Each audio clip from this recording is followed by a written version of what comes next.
Medical കോളേജിൽ പ്രവേശിപ്പിക്കപ്പെട്ട പ്രതി ആഫാൻ്റെ ഒരു ചിത്രമാണ്. ഇയാളെ എലിവിഷം കഴിച്ചു എന്ന് പറഞ്ഞതിൻ്റെ പേരിൽ ഈ ചികിത്സയ്ക്ക് തിരുവനന്തപുരം മെഡിക്കൽ കോളേജിൽ പ്രവേശിപ്പിച്ചിരിക്കുകയാണ്. 23 വയസ്സ് മാത്രം പ്രായമുള്ള ഇയാളാണ് ഈ 5 പേരെ കൊലപ്പെടുത്തുകയും 6ാമത്തെ ആൾ വളരെ ഗുരുതരമായ നിലയിൽ ഇപ്പോൾ ആശുപത്രിയിൽ ഗോകുലം മെഡിക്കൽ കോളേജിൽ പ്രവേശിപ്പിച്ചിരിക്കുകയാണെന്നാണ് ഞാൻ മനസ്സിലാക്കുന്നത്. 6 പേരെ ചുറ്റിക കൊണ്ട് അടിച്ച് തന്നെയാണ് ഇയാൾ കൊലപ്പെടുത്താൻ ശ്രമിച്ചത്. അതിൽ ഒരാൾക്ക് മാത്രം ജീവൻ ബാക്കിയുണ്ട്. ബാക്കി 5 പേരും മരണത്തിന് കീഴടങ്ങുകയായിരുന്നു. പ്രതിയുടെ ചിത്രമാണ് ഇപ്പോൾ കാണുന്നത്. ഇപ്പോൾ തിരുവനന്തപുരം മെഡിക്കൽ കോളേജിൽ നിന്നുള്ള ദൃശ്യമാണ് പ്രേക്ഷകർ ഇപ്പോൾ കാണുന്നത്. അവിടെയാണ് ഇയാൾ എലിവിഷം കഴിച്ചു, ജീവൻ ഒടുക്കാൻ വേണ്ടി ഇയാൾ എലിവിഷം കഴിച്ചു എന്ന സംശയത്തിൽ അവിടെ പ്രവേശിപ്പിച്ചിരിക്കുകയാണ്. തിരുവനന്തപുരം മെഡിക്കൽ കോളേജിൽ ഇപ്പോൾ അലക്സ് റാം മുഹമ്മദ് ഉണ്ട്. അലക്സ്, കൂടുതൽ വിവരങ്ങൾ എന്തെങ്കിലും നമുക്ക് ലഭിച്ചോ ഇയാളെക്കുറിച്ച്?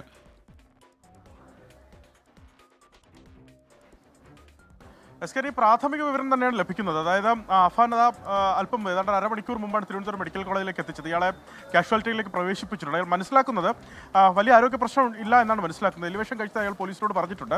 പക്ഷേ അത് ഗുരുതരമാകുന്ന തരത്തിലേക്ക് ഒരു പ്രശ്നമില്ല എന്ന് നിലവിൽ മനസ്സിലാക്കുന്നുണ്ട്. നമ്മുടെ പ്രാഥമിക റീഡിംഗ് ആണ്, നിഗമനമാണ്. അത് ഡോക്ടർമാരോട് ഔദ്യോഗികമായി സംസാരിക്കേണ്ടതുണ്ടെന്നുള്ളതാണ് പ്രധാനപ്പെട്ട കാര്യം. ഇയാളെ ഒരു ആദ്യഘട്ടത്തിൽ വന്ന് ഡോക്ടർമാരും മറ്റുമൊക്കെ ഒന്ന് പ്രാഥമിക ശുശ്രൂഷയും അതുപോലെ ചികിത്സയും ഒക്കെ നൽകി പോയി എന്നാണ് മനസ്സിലാക്കുന്നത്. എന്താണെങ്കിലും ആരോഗ്യവാനാണ് അഫാൻ നിലവിൽ എന്ന് നമ്മൾ മനസ്സിലാക്കുന്നു. മറ്റെന്തെങ്കിലും വിവരം ഉണ്ടെങ്കിൽ ഡോക്ടർമാർ അല്പം കഴിഞ്ഞ് ആ വിവരം അപ്ഡേറ്റ് ചെയ്യുമെന്ന് മനസ്സിലാക്കുന്നു.